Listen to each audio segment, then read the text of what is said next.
परेशान तो रहूंगा ना पार्वती, आखिर एक बेटी का बाप जो ठहरा पार्वती, अब उसके हाथ पीले करने का समय आ गया है। पर हमारी आनंदी तो सिर्फ 9 वर्ष की है, अभी उसकी उम्र पढ़ने लिखने और फिर सुनने की है। देख पार्वती, लड़कियां पराया धन होती है, उन्हें जितना जल्दी घर से विदा कर दे उतना अच्छा होगा। कल से आनंदी की पढ़ाई लिखाई बंद।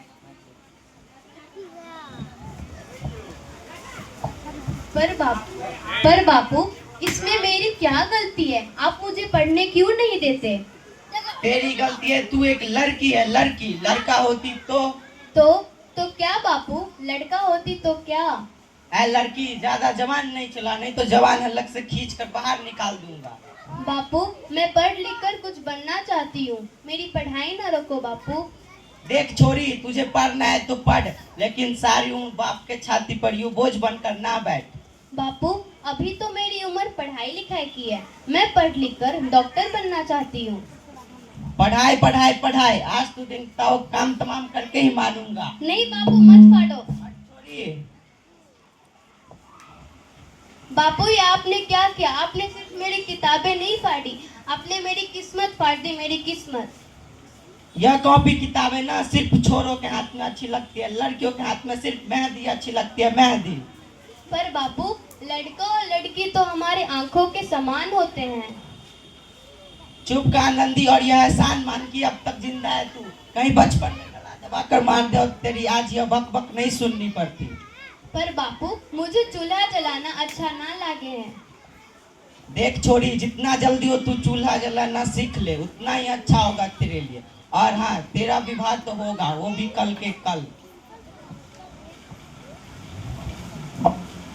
अबला जीवन तेरी यही कहानी है, आंचल में है दूध, आंखों में पानी है। मुझे माफ कर दे बेटी, तेरे बापू की जिद के सामने मेरी एक न चलेगी। मुझे माफ कर दे बेटी, मुझे माफ कर दे।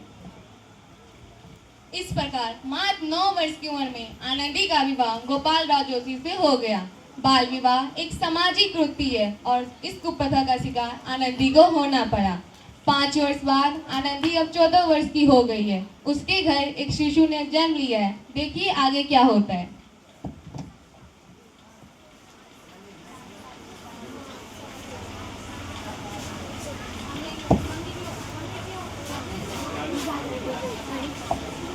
देखिए ना, इसे क्या हो गया है। इसका माथा तो अंगार की तरह तप रहा है, इसे तो बहुत तेज बुखार है। आप भी ना कुछ भी बोलते दीजिए मुझे। माधव, माधव, जल्दी से वैद्य को बुला के लाओ। जी अभी बुला के लाता हूँ। यह तुम क्या कर रही हो आनंदी? भगवान की विभूति लगा रही हूँ। बस करो आनंदी, यह सब अंधविश्वास है। अरे आप यकीन तो कीजिए, भगवान की कृपा से इसका माथा ठंडा हो रहा और बुखार भी उतर गया है ना। बाबू उठो, बाबू आंखें खोलो, तुम्हें तुम्हारी माँ बुला रही। उठो बाबू, आंखें खोलो, देखिए ना इसे क्या हो गया, आंखें भी नहीं खुला। आप चुप क्यों हो बेटा? आंखें खोलो बेटा, आंखें खोलो। आनंदी, आनंदी, अब हमारा बेटा कभी आंखें नहीं खोलेगा। नहीं, ऐसा नहीं हो सकता। भगवान मेरे बच्चे को मुझसे नहीं छीन सकते, नहीं छीन सकते हैं। पागल मत बनो आनंदी। माधव,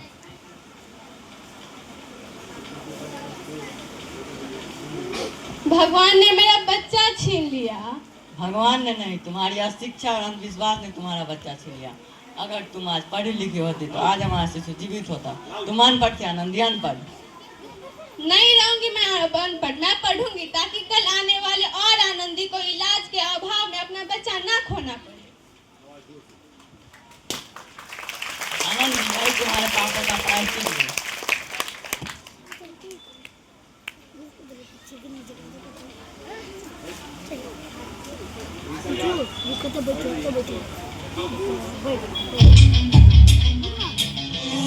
घायल परिंदा है तू, इखला के जिंदा है तू, बाकी है तुझ में हौसला।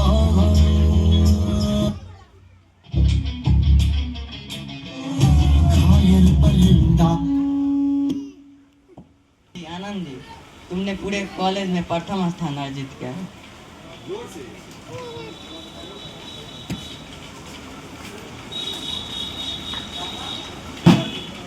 है तू, इखला के जिंदा है तू, बाकी बाकी है तुझ में हौसला। आनंदी, तुम्हारी मेहनत रंग लाई है और तुम्हें शिक्षावृत्ति मिली है।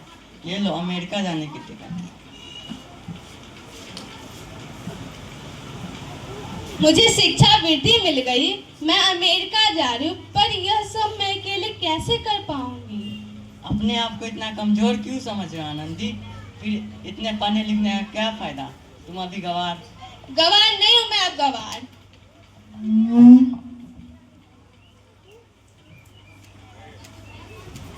इस प्रकार 7 अप्रैल 1883 को आनंदी अमेरिका के पेंसिल्वेनिया के लिए रवाना हो गई और 3 वर्ष बाद उन्होंने डॉक्टर ऑफ मेडिसिन की उपाधि प्राप्त की। और इधर आनंदी के पिता की हालत बहुत खराब है। देखिए आगे क्या होता है।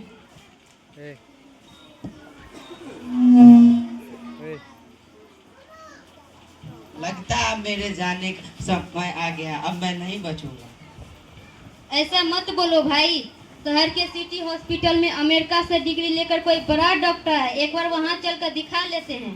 हाँ सही कहा भैया, जाके एक बार देख लेते हैं, दिल को भी तसल्ली मिल जाएगी। हाँ चलो। हाँ चलिए। Doctor doctor. क्या हुआ? क्या हुआ? इस मरीज को क्या हुआ? देखिए ना, ये अपनी आंखें नहीं खोल रहे हैं।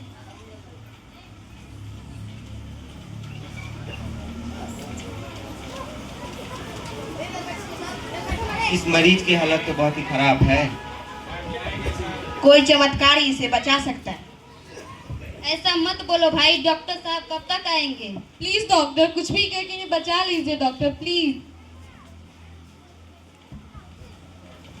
लो आ गई डॉक्टर मैडम। डॉक्टर मैडम जल्दी देखिए, इस मरीज की हालत बहुत ही खराब है।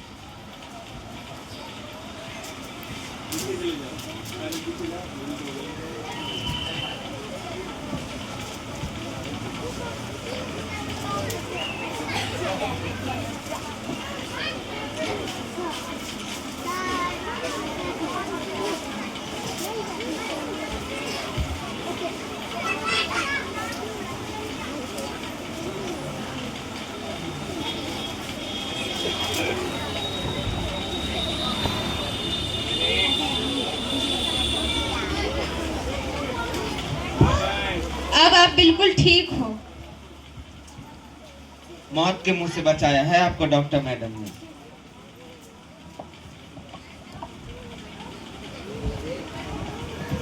डॉक्टर साहब ने मुझे बचा लिया, मुझे मिलना है डॉक्टर साहब से। डॉक्टर साहब नहीं, डॉक्टर मैडम बोलो, डॉक्टर मैडम। उन्होंने तुम्हें जीवन दान दिया है। लो आ गई डॉक्टर मैडम, मिल लो उनसे। डॉक्टर मैडम आपका बहुत बहुत धन्यवाद, आपने मेरी जान बचाई। मैं गरीब भला, इसके बदले में आपको क्या दे सकता हूँ? वचन वचन चाहिए मुझे कि कभी ये नहीं कहोगी कि लड़कियां कुछ नहीं कर सकती। वचन? वचन? ये कैसा वचन? अरे श्यामलाल, तुमने पहचाना नहीं क्या? तुम्हारी बेटी आनंदी। आनंदी? आनंदी मेरी बेटी आनंदी डॉक्टर? हाँ बापू, वही आनंदी जिसके लिए बचपन में तुमने चूल्हे और दूल्हे के अलावा कुछ भी नहीं सोचा था। आनंदी, आनंदी मेरी बेटी, मुझे माफ कर दो। नहीं नहीं बापू, तुमने तो मेरे हाथ पीले करके मेरे सारा जीवन काला कर देना चाहते थे। मुझे माफ कर दो मेरी बच्ची, मुझे माफ कर दो।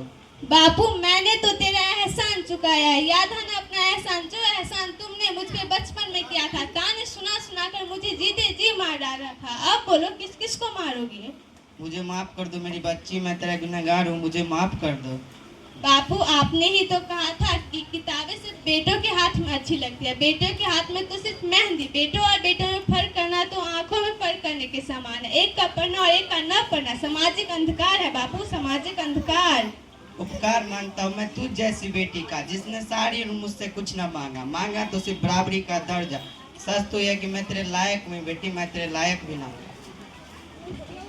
अपने बापू को क्या माफ नहीं करोगे आनंदी? माफ कर दो आनंदी, माफ कर दो। सुबह का भूला यदि शाम को घर लौटाए तो उसे भूला नहीं कर दो। बाप,